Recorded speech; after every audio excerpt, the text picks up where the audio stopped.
Hello, and welcome to The Essential Reads. My name is Isaac, and this is the 5,000 subscriber special. I don't know how we got here, but I just want to say thank you to each and every one of you who's subscribed. I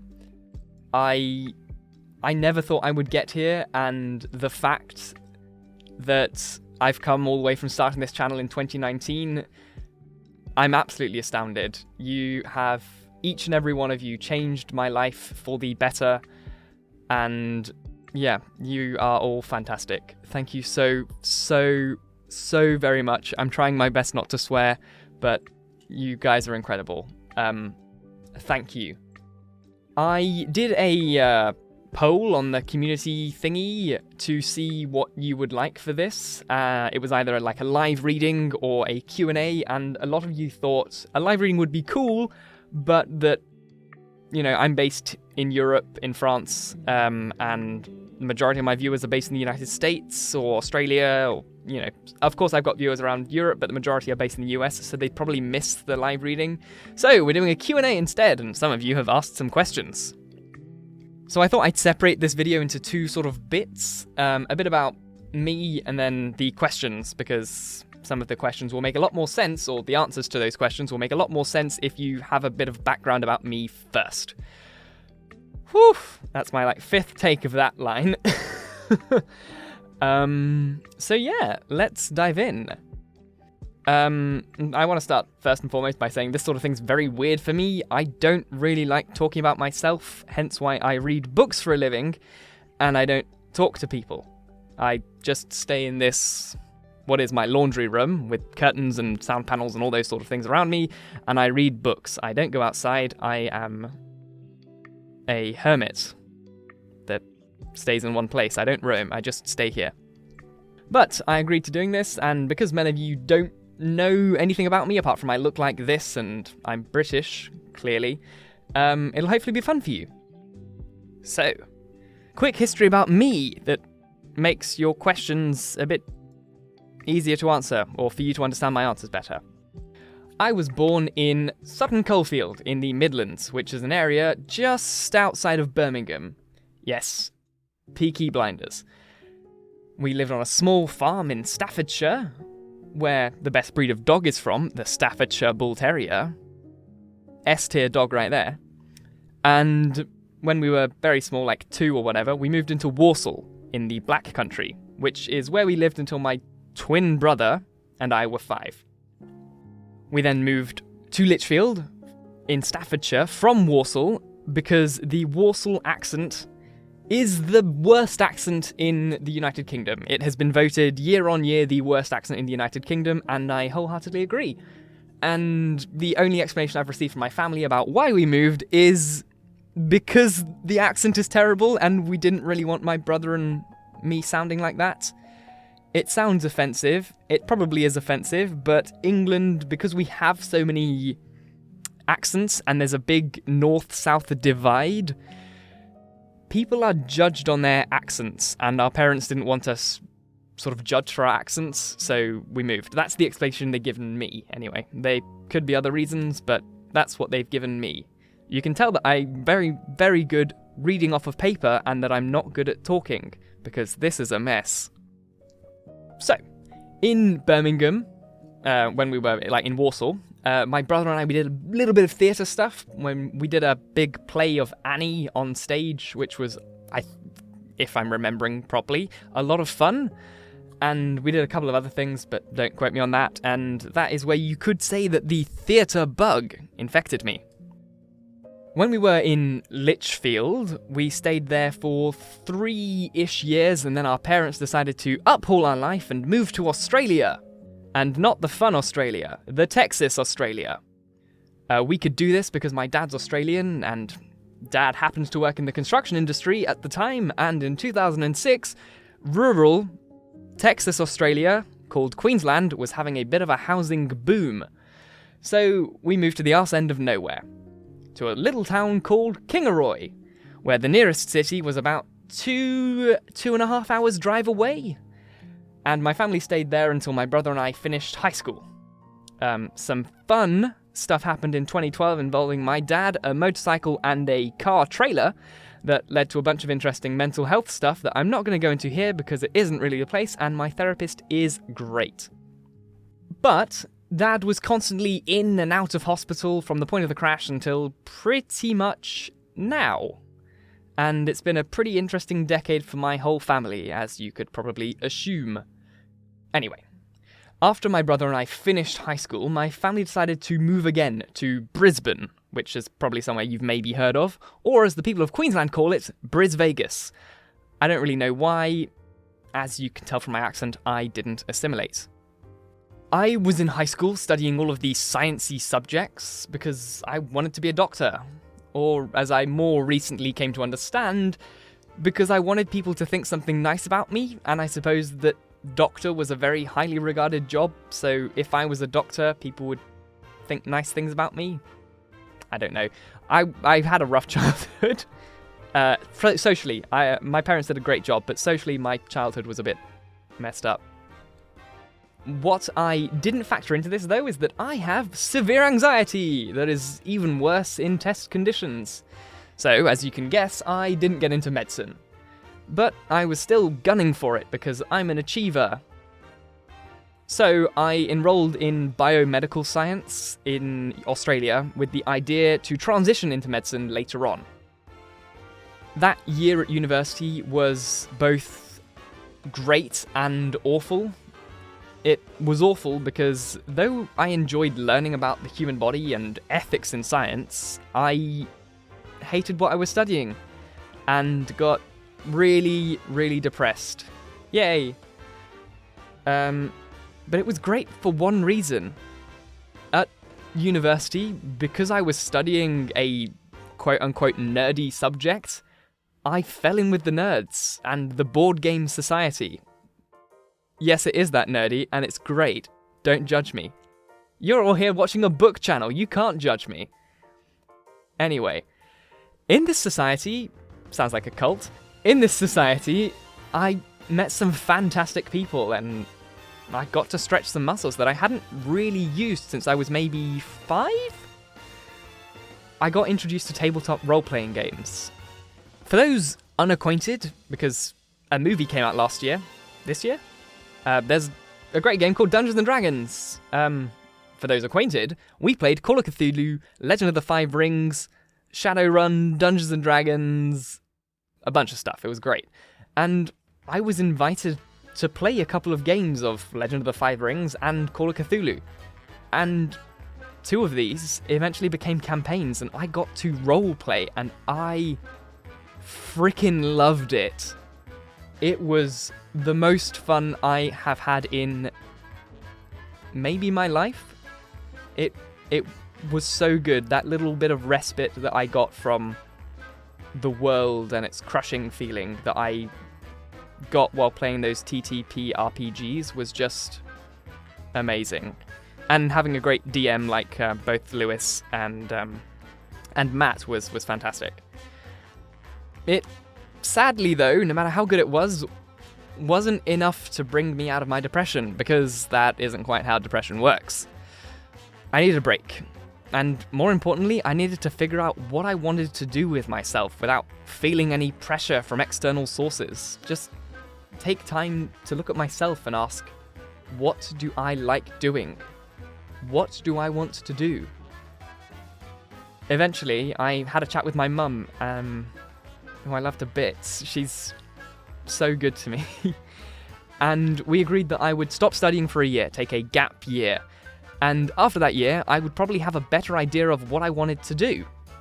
At this same time, my brother, he'd just come back from Europe. He went there on like a Christmas holiday, and my mum noticed how much good it did for him to travel alone and to figure himself out a bit, alone. And my mum and I talked about this change in my brother, and we decided that I maybe needed to travel too, or just be alone for a bit. Be Isaac. It's going to sound very English for the people in the know, or the French people that have to put up with us. My grandparents had a house in the south of France. And when we were living in England, we used to go there all the time, like a couple times a year, and I had fantastic memories. of visiting them, and I still go to that house every now and again to see my grandmother because she's still there, and it's great. But we decided that going to France would maybe be a good idea, because if everything went tits up, I could go to their house and touch base. There was, however, a problem. I'm English, and we don't speak other languages other than English. And the French don't speak English because le français est la langue la plus belle au monde. Oui, oui, baguette. So I enrolled in a French school to try and learn French. The school was in Montpellier, and as I still live there, you could probably guess that I really liked it here. And though at first I didn't tell my mum this, about a month after I came to Montpellier, I knew that I wasn't going to go back to Australia. Now, that's enough about me, so let's move on to the questions.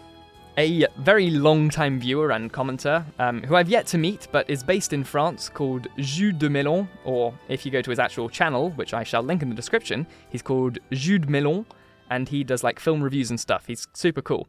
We know that you have some connection with France. What do you like/hate most in this country? It's difficult for me to say what I love the most about this country, because there's so many things.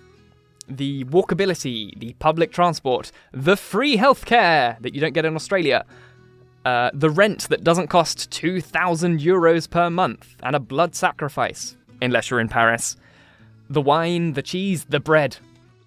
Guys, the bread! But what I maybe rank the highest, though, is that people in France don't live to work. They work to live. There's such a different attitude to work in France that you just don't get in England or Australia. It's 100% normal for people to go and get drinks on a weekday with their friends. Not to get drunk, like in England and Australia, but just to have a drink with friends and enjoy themselves, to enjoy their life. There's such a, surprise, surprise, joie de vivre in France that's so different to anything I'd ever experienced elsewhere, and it's one of the reasons I've stayed here. You feel good here. Now, the thing that I hate the most here, and it drives me fucking insane, is that most French people don't pick up their dog poop. Some people, of course, do, but there are just as many people who don't. And as someone who grew up with dogs, it drives me insane. If you've ever been to France, let me know if you notice this, and if you are French, pourquoi ramassez-vous pas de la merde de vos chiens? We have another question from JuDe Melon. What would be your favorite French books, if you've read some, maybe in English or in French? So my favorite French book, which I have read in French and in English, and it's very cliché, but it's Le Petit Prince, The Little Prince. I seriously recommend this book. It's fantastic. It's great. Super easy to read, but it's fantastic. The story's great. Something that's a little bit more adult, I'd probably say L'étranger by Albert Camus, or The Stranger by Albert Camus. Sounds weird to say in English. It's a fantastic book, and I cannot recommend it enough. I'm not going to go into the plot at all because I don't want to give spoilers away, and I sadly can't record it because it's not in the public domain and won't be until 2038, and who knows, I could be dead by then. But if you like reading and not just listening to books, I highly, highly recommend L'étranger by Albert Camus. The English translation is fantastic as well, so don't feel like you're being held back by reading it in English. It's great, and I really recommend the book. I also really love The Count of Monte Cristo. Fantastic book. I have only ever read the abridged version though, because the actual unabridged version is like 1,000 pages, and ain't nobody got time for that. There is, however, a controversial author that the author's not controversial, this is a controversial opinion. I am never, ever going to read a single book by Victor Hugo for one reason. I'm not going to read this to you, but all I need you to know is this is one sentence, and you will immediately understand why I have written Victor Hugo off for my entire reading life. I don't know how he got away with it, but I'm very, very, very, very, very glad that he is dead. Moving on from that monstrosity of a sentence, and to get me thinking about things other than Victor Hugo, from By Design Life. What does reading fiction provide for you? What does it mean to you? It's a pretty heavy question. In Australia, I always felt like an outsider growing up, because no matter how many you encounter overseas, they aren't very welcoming to foreigners who go to live there, or at least in Queensland they're not. It's the deep south of Australia, and I was always the English kid, and I never assimilated because I didn't feel accepted there. So I was pretty alone, apart from my parents and the dogs, and I suppose my brother. So fiction has always been a way for me to escape. When the world around me was getting to be too much, I could turn to fiction and be transported somewhere else where my problems were far away. Fiction allows me a break, and I truly don't know where I would be without fiction, or if I even would be. Sorry for the bummer of a response, but fiction really means my life, I think. We've then got a couple of questions from 70 Silent Pekaz 75. I don't know if I'm pronouncing that right. But what made me want to start doing audiobooks and put as much effort into the voices as you do? Or I do. So, like everyone experiences at some point, in some cases multiple points, like this guy, I was having a life crisis, and I had no idea what I wanted to do with myself, apart from throw myself off of a cliff. But I always had a love of voiceover, and from watching cartoons and playing video games, it was always that little thought in the back of my head saying, do this, do this. My family's pretty theatrical. My aunt and uncle, who are married together, they're both actors, and they've both worked at the Globe for the Royal Shakespeare Company and done a bunch of stuff on that end. And then my other aunt and uncle, they work on sort of the back end as a producer and an editor, respectively.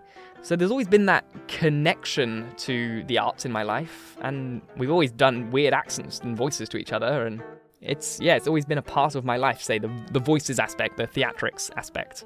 But one day I was on a walk with a friend called Dennis, and he asked me, just point blank, if I could do anything with no fear of being judged by anyone in the world, what would it be? And I thought about it for maybe 2 seconds, and I responded, voice act. And he then, being the type of person that would say this sort of thing, said, why don't you just try it? And then if you don't like it, you're at least not going to get to 60 years old and have this huge regret. So I looked into what it would take, and seeing as I always loved audiobooks, I thought, hey, audiobooks would be a good way to get a good amount of voices under my belt. So I started recording Animal Farm in my wardrobe, because I looked up and apparently having clothes around is really good for absorbing the sound. But I was using the terrible microphone on my computer, and it sounded terrible, but I loved it. I finished the first chapter, and I thought, this is it. This is the thing I want to do. So I continued recording the rest of the book. And then I recorded 1984, and so on and so forth, until we're at this stage now where I've done 15 audiobooks on the Essential Reads. And I've since upgraded my microphone and have re-recorded Animal Farm with a better microphone, which came out like a month or two ago. Like I've previously said, I've listened to tons of audiobooks. And I've listened to some really good ones, and some really bad ones. So the reason that I go to so much effort to really try and, make the accents, make the characters as different as possible, or make them sound like real people as much as I possibly can, is because I've listened to some terrible ones, and they instantly take you out of the book. And not only do they just take you out of the book, they also make you not want to finish the book, which is important. If you've got to, like in this channel's case, if you've got to read these books for school, you've got to finish the books. So I have to put in as much effort as I can, and I am improving every day. Hopefully you guys can hear it. If you listen to my early stuff, like The Great Gatsby that I did really early on, it's nowhere near as good as, say, my Frankenstein or my Scarlet Letter, because I had so much time to improve from point A to point B. But I've listened to some terrible audiobooks, like the audiobooks for the Game of Thrones series, the Song of Ice and Fire series. And the voice acting was horrendous. I got to, the first bit in it, and it was like when I think Tyrion's character meets Jon Snow's character for the first time, and the voice that the actor, the person, the narrator, was stupidly using for Tyrion was horrendous. It was this awful... It took me out of the book completely, and I didn't want to listen to it anymore. So I didn't, and I've never finished the book, and I probably never will, because like George R.R. Martin, he's not going to finish the books either. So there's no point. So the reason I go to put as much effort into the voices as I do is because I want you guys to enjoy listening to them as much as I want to keep making them. Speaking of, how long do I plan on keeping the Essential Reads going? Well, pretty much as long as I feasibly can, and as long as I enjoy it. If I'm not enjoying it, you're going to hear it in my voice, and they're not going to be as good for you to read or listen to, and as long as I've got content to do, and seeing as new things come into the public domain each year, I'm probably going to have a pretty good catalogue of books to do, so I don't think I'll run out of content. But if I'm enjoying it, like I currently am, then I'll continue doing it. If I stop enjoying it though, then it's going to be difficult for me to continue doing it. But for the moment, no plans to stop. Do I have any plans on reading any more modern English classics, like Harry Potter, Lord of the Rings, assuming that's legal, or literature from other European countries like Russia in the future? I would love to, but I'm 100% certain that it is illegal for me to have those things on YouTube. I am pretty sure, however, and don't quote me on this, but I'm pretty sure I could put them on Patreon. So if you would like that, if enough of you are interested, then I could start a Patreon to record those books that you guys have asked for, because I can't put them on YouTube because lawsuits. Like I could do The Alchemist, I could do To Kill a Mockingbird, I could do Handmaid's Tale, or you know, so many more modern books that I just can't put here because laws. In regards to what books I would do there, I would rule out Harry Potter and I would rule out Lord of the Rings for two very important reasons. Stephen Fry has narrated the best version of Harry Potter that we could ever get. Whether it be TV, movie, audio drama, comic, animation, Stephen Fry's audiobooks will be the best version. And I would never record it because those audiobooks hold a very special place in my heart, and I also just couldn't live up to Stephen Fry. He is a god among men, and if I could meet anyone living, I would love to meet Stephen Fry and just give him a hug. He means the absolute world to me. He's my childhood. He really is. And I wouldn't do Lord of the Rings because Andy Serkis, who plays Smeagol Gollum in the films, has narrated them. And his recordings are fantastic, and he is a brilliant actor, and I couldn't live up to his versions either. So, no Lord of the Rings, no Harry Potter, sorry. I would quite like to do the Chronicles of Narnia, though, which would be very fun. I would like that. We'd see if we could make Aslan still sound like Liam Neeson, though, because that was cool. But yeah, I would love to do the Chronicles of Narnia, if you would like that, but they're under copyright, so I can't put them here. So, if you would like that, let me know. Patreon, is it a thing you would like? I need to learn how to speak. Is it something you want? To the other bit of the question, other European literature can be a little complicated because this channel is in English.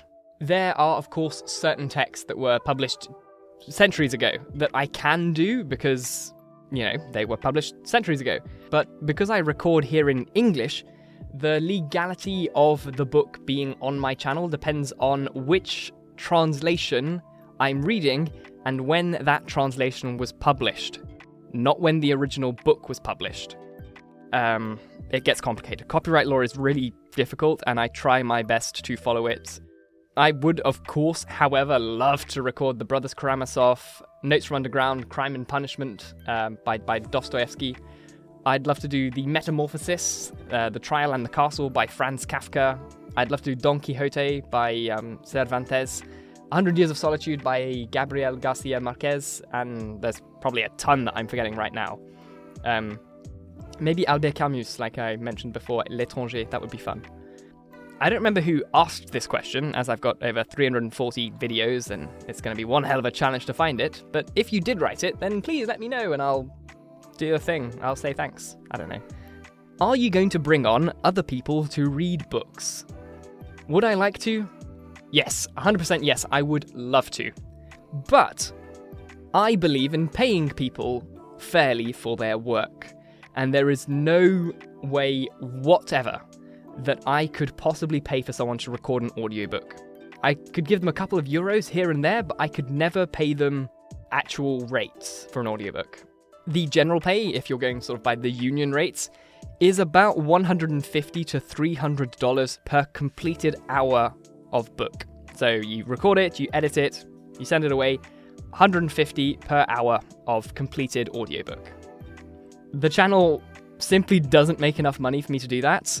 I, don't have enough money to pay myself properly, let alone somebody else. If we got to the stage, however, where I could do that, I would love to.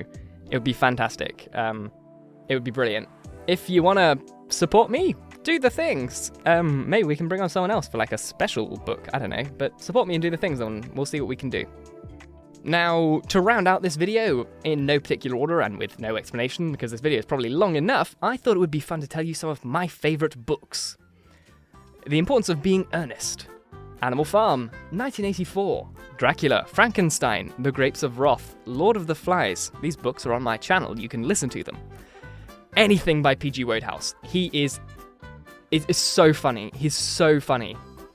The Chronicles of Narnia, the Lord of the Rings trilogy, Pride and Prejudice. This is a Darcy house. We stan Darcy, especially the TV series version with Colin Firth. He is a king among men. Wuthering Heights, Jane Eyre, Fahrenheit 451, The Hitchhiker's Guide to the Galaxy series, A Room of One's Own, The Bell Jar, Little Women, L'Étranger from Albert Camus, A Handmaid's Tale, and As I Lay Dying. There's probably a ton I'm forgetting, but those are the ones I wrote on my teleprompter. And those are my favourites. A few of them, at least. Thank you so very much for watching this very different video, and more importantly, thank you so much for watching everything. And thanks for subscribing. 5,000 is an insane amount of people, and there is no way that I could show my thanks to all of you, but you're incredible, and thank you for changing my life. Let me know what you think about me starting a Patreon so that I can do books that I can't put on YouTube. It would be a lot of effort, so I'd need to know for certain before undertaking the endeavour, but it could be a lot of fun. I love you all very much. Once again, thank you for watching, and until next time, bye-bye.